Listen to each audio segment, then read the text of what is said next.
Okay, here we are, day 2 of Unit 10, PSC 1. Remember from yesterday, a ratio is showing a relationship between two quantities.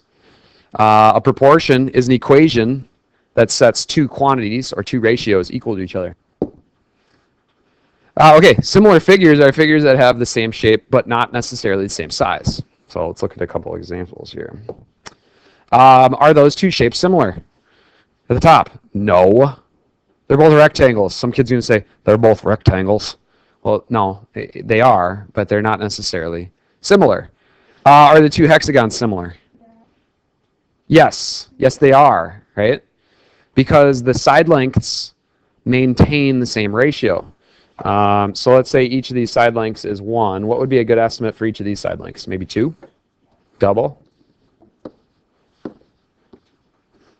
Okay. Well, what if this was 1 and this was 4? Would you say maybe this is 3?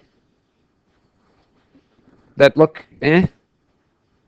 maybe. Let's just, but this doesn't look any bigger. Right? So the ratio of the sides, right, is not proportional. So if you take these values here, this 4 and 4 and 3 and 3, 3 to 1 is not the same as 4 to 4. So those ratios are not consistent. However, in the hexagon it is. It's 2 to 1 everywhere. Does it have to be a whole number ratio? No. For example, well, this is a really bad example, but are those two similar? No. Why? Because the angles aren't consistent, right? Because those angles are not consistent, those two would not be similar. So this would be a no. This would be a yes, and the previous example would also be a no. Okay, so let's say for these squares, are the angles consistent? All angles are congruent. Let's say the sides here are 1 and the sides here are 2.2. That's scary. I don't like decimals. Well, sorry, decimals happen in life. The ratio of the large to the small would be 2.2 to 1. Each side has been scaled by the same amount. Similar figures. Okay, let's continue. Here are two similar polygons. Now, you're being told that the polygons are similar. So what does that mean if, let's say, DE is 10? What length do we know in the larger polygon? ST. Do we know the ratio? No, but let's say, I don't know, let's say it's a ratio of 3 to 2. What would the length of ST equal? Well, which one's bigger, 3 or 2? Obviously. Which side is going to be bigger, DE or ST? ST will be bigger, DE will be smaller. We know the length of DE is 10. Then we cross multiply. So 30 equals 2 STs. And when we divide, we get 15.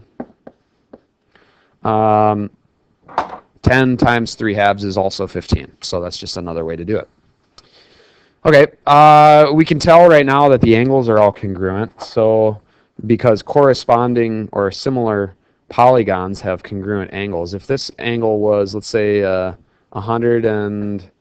That's not going to be good. How about 153? 100 and... Oh, wow. Let's just erase that. That was bad.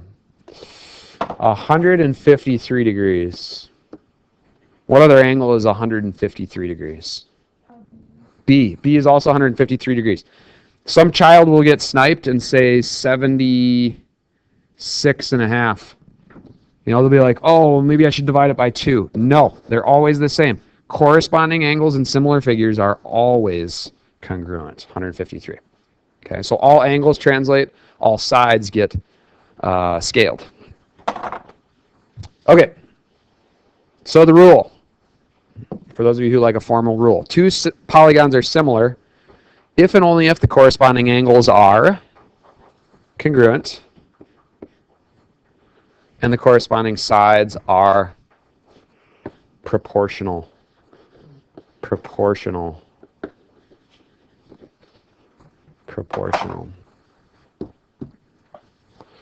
So if I gave you, let's say, some kind of polygon, if these two are similar, their angles would all be the same and the sides would all be proportional. So let's say I did this, a 1 and a 1 and a 3 and a 2, and I want a 5 and a 5 and a 15 and a 9. What side doesn't belong?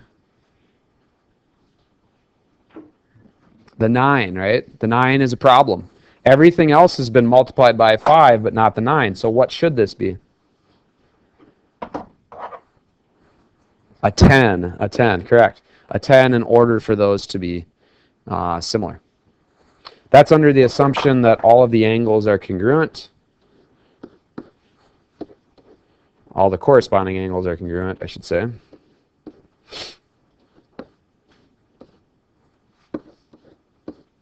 Okay, that's assuming those angles are congruent.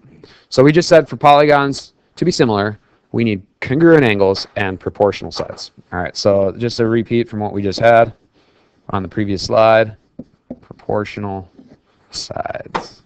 Oh, that was good.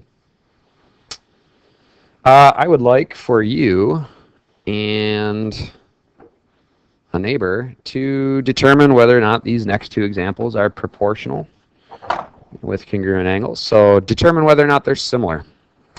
Go.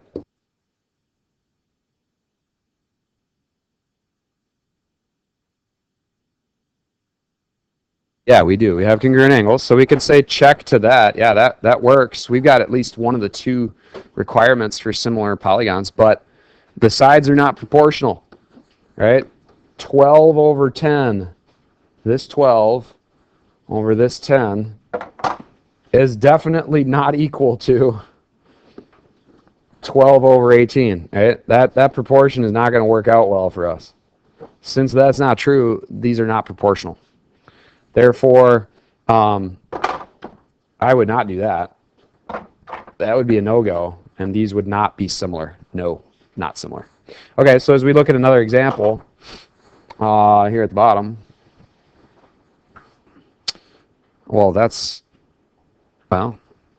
is a good point, and I guess I had a reason for doing that. But are the angles congruent? No. So right away, once you get a no, you can say they're not similar. But some students can be fooled into thinking these are proportional because look at this ratio. Is it consistent for the sides? It is. Right? 12 is to 18 as 12 is to 18. And that is true, but the angles have to correspond and be congruent as well. Okay. For the math student, first time geometry student, this can be difficult to kind of put together, but there are two requirements. So I've got two polygons up here. We're saying that polygon or quadrilateral small is similar to quadrilateral huge. Okay, and what I want you to do is find the values for x and y. Okay, so use your knowledge of what you know right now, according to what we've just done, and you may work with a neighbor, and I want you to find the value for x and the value for y. Thunder, thunder, lightning and a thunder, thunder, thunder, thunder, lightning and a thunder, thunder, thunder, thunder. Lightning and a thunder, thunder, thunder, thunder, lightning and a thunder, thunder.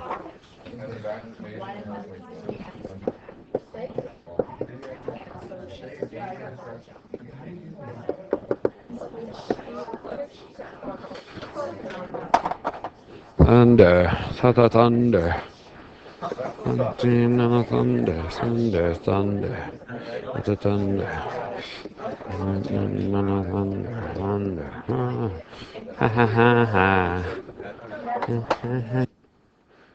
I set up this triple proportion. I only have one variable involved, so I only need two ratios. I don't need three. I'm going to use the one that has smaller numbers, the 4 and the 10. I'm not going to use the 10 and the 25. Forget that. I don't want to think that hard. Although 25s are nice to work with. Okay, I cross multiply 10x equals 60, and I see x equals 6. Do you get it? Get a thumbs up? Okay. I'll work on the next one if you hold on. Let's do it. Let's do this piece together. Am I on? I am on. Okay. What I would do is first recognizing this. That's a 2 to 1 factor. Right? I would just take everything and multiply it by 2. So 3 would give me a 6. 5 would give me a 10. 2 would give me a 4. And 12 would give me what here?